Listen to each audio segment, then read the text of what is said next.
Hello, everyone. Hi there, Dane here from Moving to Canada. and I'm Hugo from Moving to Canada. We are here. We are in downtown Montreal.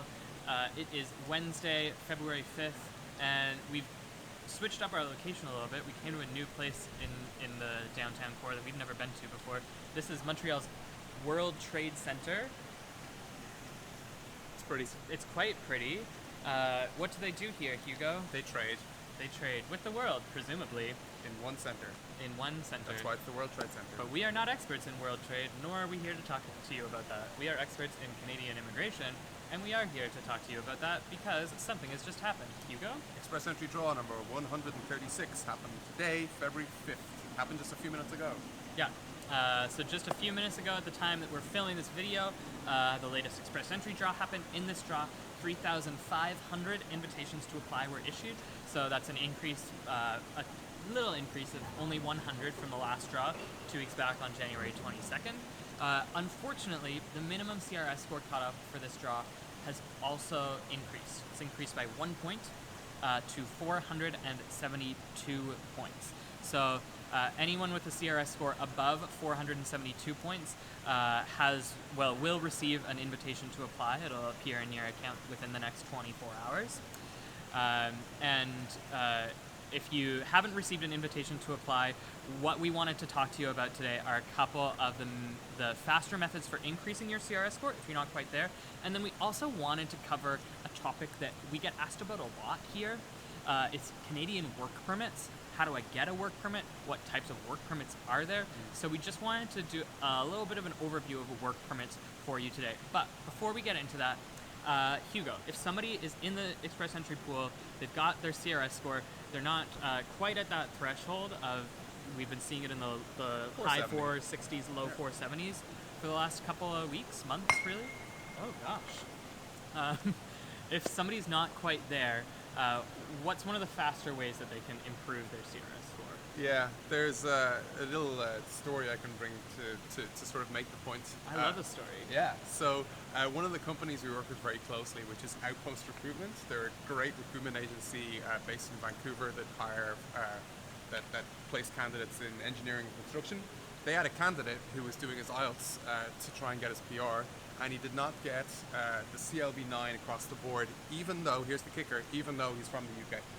Right, so you would think from an English-speaking country that he would just ace that language test, but I don't know what happened on the day. He didn't get it, and he did not get CLB9 across the board. That's across speaking, listening, reading, and writing. And as a result, his CRS score would be far lower than it would potentially be if he had got CLB9 across the board. Here's why CLB9 is kind of magical, is that not only does it give you points for each language ability that you get in terms of going from 7 to 8 and 8 to 9, etc. If you get 9 across the board, it triggers this like whole bounty of points because it's part of the skills transferability factors. So you can get 50 or more points just from going from a lower threshold to CLB9 across the board in one language test. If you haven't got there yet to CLB9 across the board in the language test of your choice, typically that's Ielts, but you can also do CELPIP, TEF, or TCF. TEF and TCF, that's for French. CELPIP is an English option as well. You really should be aiming to get that CLB9 across the board because those, as Dane mentioned off the top, the CRS cutoff is hovering around that 470 mark. And if you're in that 440, 450, and you have not maximized your language test score, not even maximized, just got CLB9 times 4, that's really what you should be aiming to do. Yeah. There are other ways to increase your CRS score, but that's one that was really brought home to me this week from working with Outpost, one of our key clients here in Canada. Yeah, and we've covered some of those other options for increasing your CRS score. We've got a ton of them listed on our website. But just a bit more information on CLB9 for those of you who are wondering. For the Ielts exam, if you're taking the Ielts for express entry, first of all, you got to take the general version, Ielts General. And in order to get CLB9, it's a different set of scores on the Ielts. CLB9 is Canada's way of figuring out how the scores from the different tests stack up alongside each other. So on Ielts, you got to aim for an 8 in listening, a 7 in speaking, 7 in reading, 7 in writing. Aim for those 4 scores. 8 in listening, 7 in speaking, 7 in reading, 7 in writing. That's what CLB 9 is. Once you get that, you unlock, like Hugo said, those skill transferability factors. I think of them as like bonus combo points. So you really want to make sure that you're getting that. The other thing we wanted to cover in today's video was Canadian work permits. We're getting asked about these all the time. How do you get a work permit? What types of work permits are there? But I think one of the most common questions that we receive here is, do I need a job offer in Canada to get a work permit? Hugo. The answer is maybe. There are work permits that are open. These are, the clue is in the name. You do not need an employer. It's possible to get such a work permit and then land in Canada and get a job after arrival. An example of this would be the International Experience Canada program, of which the working holiday may be the most popular and well-known category. There are also other open work permits, for example, people who graduate from a school here in Canada, or they have a spouse or partner studying or working here in Canada, they can get an open work permit. But most people looking for a work permit in Canada, if they're not eligible for that IEC, may need a job offer in order to get that work permit. Now, here's where it gets even a little bit slightly more complicated. Some of those work permit streams require the employer to get permission from the government to hire you, the foreign worker. This is a process called an LMIA, or Labour Market Impact Assessment, more commonly known in some circles as employer sponsorship. There are ways of sort of getting around that LMIA requirement, and it's typically easier for both you and your potential employer if there is a way around that, because the employer not only does pay an additional fee for the LMIA, but it's a bit tricky with advertising requirements, and it's longer time lag. If they can avoid that LMIA, and if you can avoid it, it's better for everyone. So, Dane, what are a couple of job offer required but LMIA exempt work permit streams? Yeah, so I'm going to talk to you about 2 types of work permits that are exempt from requiring that LMIA. These are 2 things that we get asked about all the time. One of them is the intra-company transfer work permit. An intra-company transfer work permit allows your employer, if you work for a corporation that has an office outside of Canada, and they also have an office inside of Canada, and they want to transfer you, but within the company, hence the name, intra-company transfer. They want to transfer you from the foreign location to the Canadian location. They can often do that without requiring that LMIA, so it saves them some paperwork, it saves them some cost, it's a bit easier for them, so it's more likely that they might go through with that process. So an example that I've seen before, a guy who works for IBM in India, software engineer.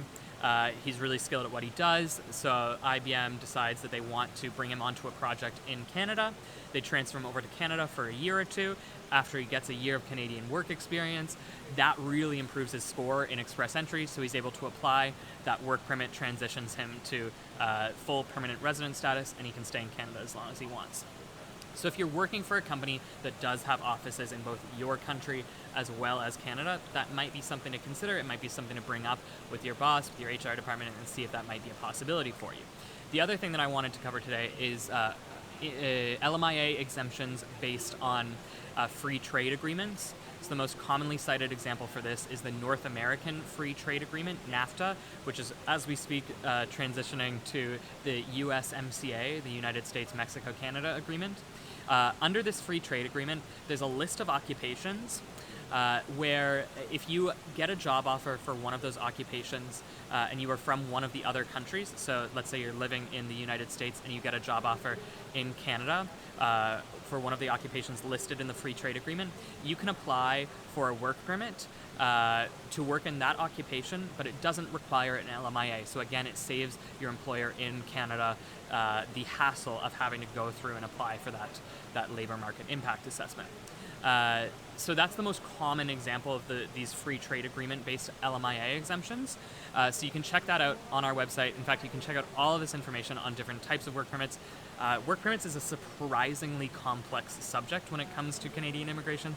There are a bunch of different types, like we said, open work permits, closed work permits, job offer-based, not job offer-based, LMIA needed, LMIA exempt. There's just a ton of information. So what we're going to do is pop a link in the description of this video to our page on work permits, so you can go read through that and see what seems like it might be a good option for you. And especially if express entry isn't really working out for you, if you're not in that competitive threshold right now, checking out to see if a work permit might be a good fit. It's a great route to pursue. So thank you guys so much for tuning in today. If you have questions about any of the stuff we've talked about, Hugo talked a lot about language tests, about CLB9, about improving your CRS score. We've also talked a lot about work permits. If you have questions about any of that, drop them in the comments. We'll come back and we'll answer them later on. And if you like what you saw today, if you want to be one of the first people to find out about express entry draws, hit the subscribe button to make sure that you can get a notification next time that we post, because we always post our YouTube videos on the day of the express entry draw. Yep. Yeah. So thanks again for joining us here in the beautiful World Trade Center in downtown Montreal, and we'll see you next time. We'll be back very soon. Take care. Bye.